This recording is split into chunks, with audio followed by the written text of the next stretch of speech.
Hello and welcome back to Jenna Gets Creative. Today's video is a special video because my best friend's baby got christened in June and I decided to gift her and her baby a portrait of him from his 3-month photo, and that's what I'll be doing today. But not just a 3-month baby drawing, I am also doing this as my very first piece with my brand new Stabilo CarbOthello pastel pencils. This is a medium I've been really excited to try, and I hope you like how it turned out. I'm going to go back and forth between talking about the piece and talking about the pencils themselves. As I mentioned, this is my very first time using them, and I do want to give a bit of a first impressions review of these as a product. Just let you know what I think about them. So for the piece, like I mentioned, this was a surprise gift for my best friend. Her little guy got christened, and I decided that the perfect gift would be to look up one of his recent Instagram photos and do a portrait. So I took his, I think it was his 3-month photo that she posted on Instagram of him, and I referenced that. The color I picked for the background is one of the colors that was on the blanket that he was on, but I didn't want to actually try to do the blanket pattern. I wanted the focus to just be on him, so I picked this lovely warm yellow color from the blanket, and that's what I did for the background. You'll notice in the earlier section of this video that I'm going to be working upside down a lot. That's just a trick that I decided to try that I've heard a lot of realism artists tell you about. Basically, the idea is that if you're trying to draw something and you're doing it right way up, your brain's going to go, hey, I know what a nose looks like, and your brain's just going to take over, and you're not really going to be looking at your reference, you're not really going to be seeing the shapes, and then when you're done, that doesn't look anything like the nose I was supposed to be drawing. So if you do it upside down, it forces you to really consider what you're actually seeing in the reference.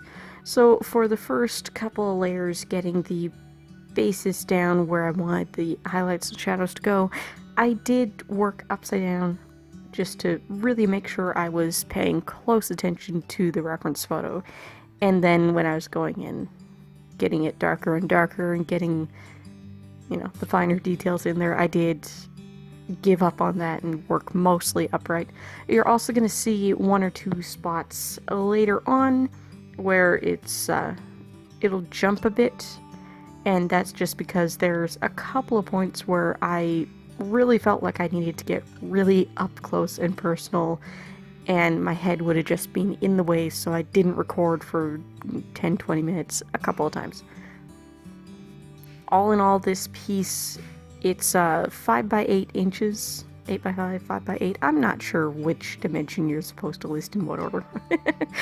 It's on watercolor paper. I used B Paper Company 100% rag cotton watercolor paper. I'm working on the smooth side, the back side, I guess.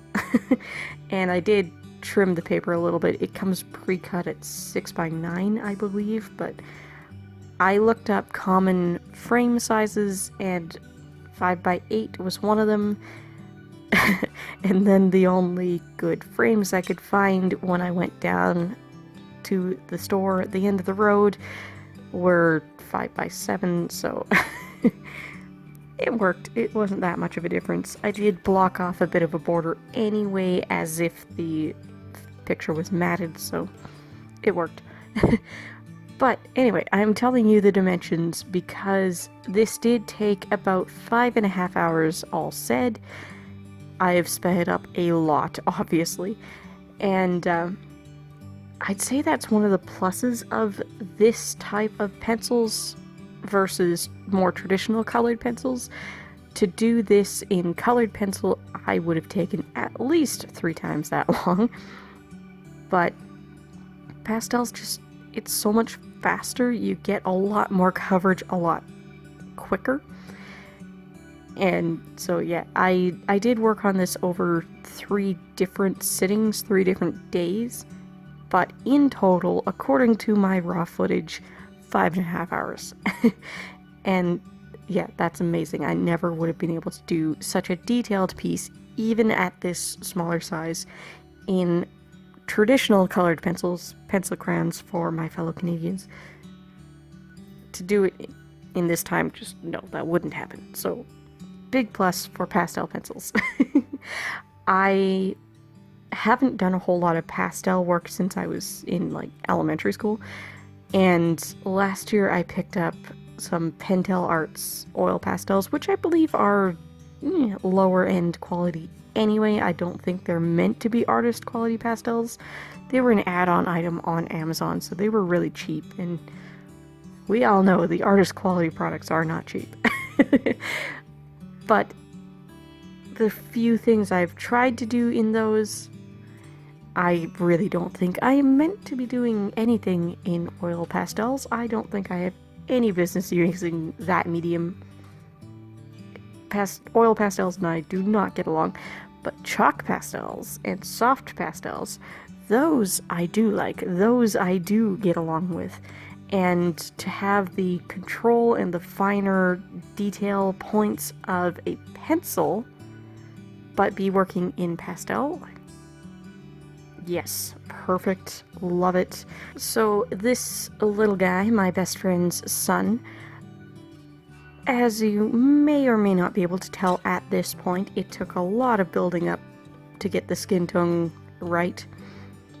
He and I are not the same skin tone, and if you've been around my channel, for any length of time, I don't typically draw people anyway. I typically draw animals.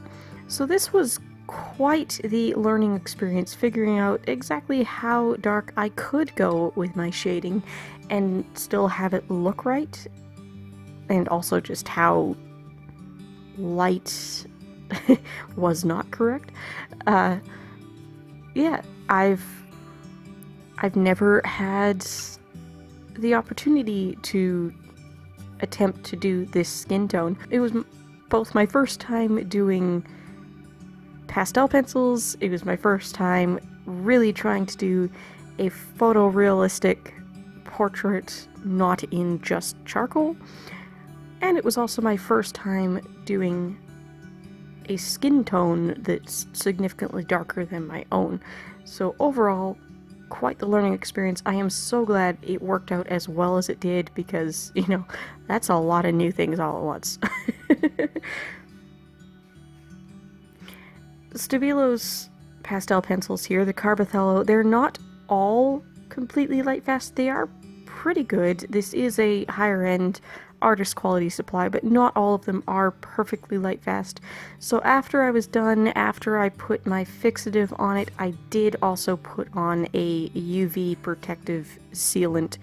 For both of those, I used a Krylon spray, I used Krylon workable fixative, and then when that was done and I checked it over and it looked fine, I did also use UV matte finish sealant, protectant, whatever you want to call it.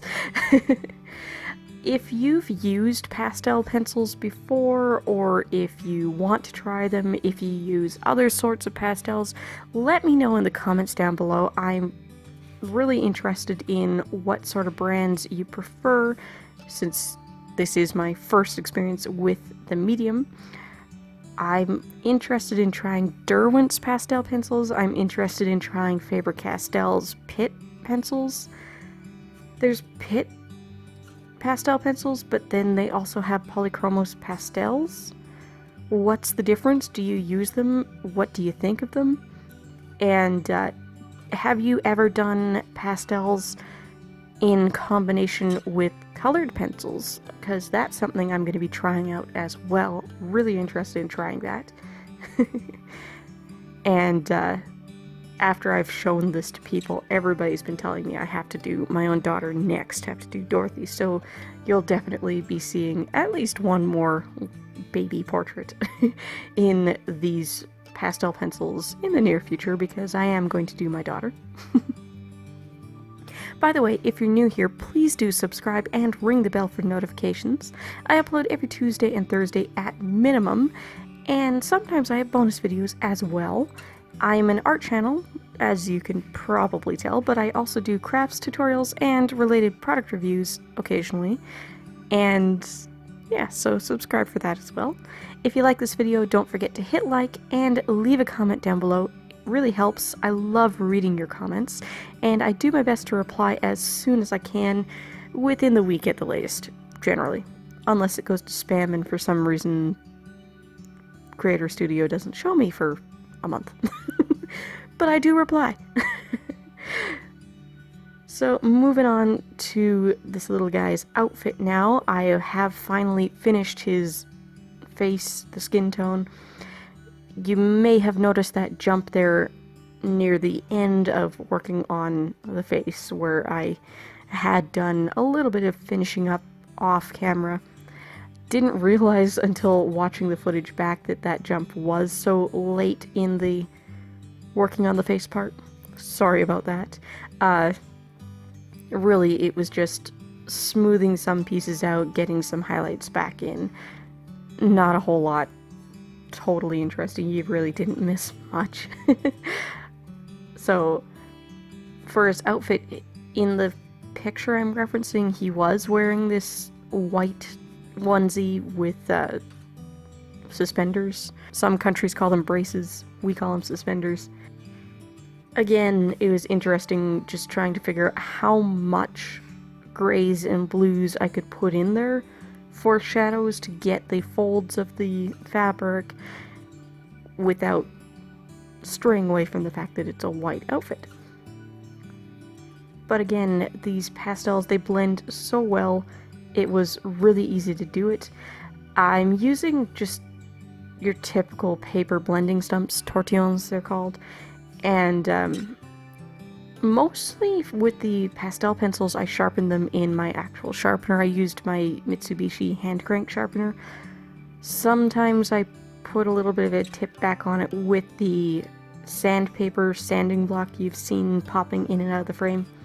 But mostly that was there to get color off of the blending stumps so that I could go in with another color and not contaminate it, or just get some more off of it so I could smooth it out better. And I didn't do a whole lot of erasing or lifting, but that eraser you see there is a little kneadable eraser that also came with the pastel set. So that's something you might want to know about these pastel pencil set.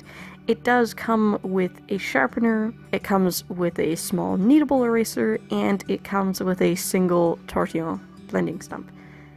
This is the 60 set I got. I ordered it from Jackson's Art Supply in the UK.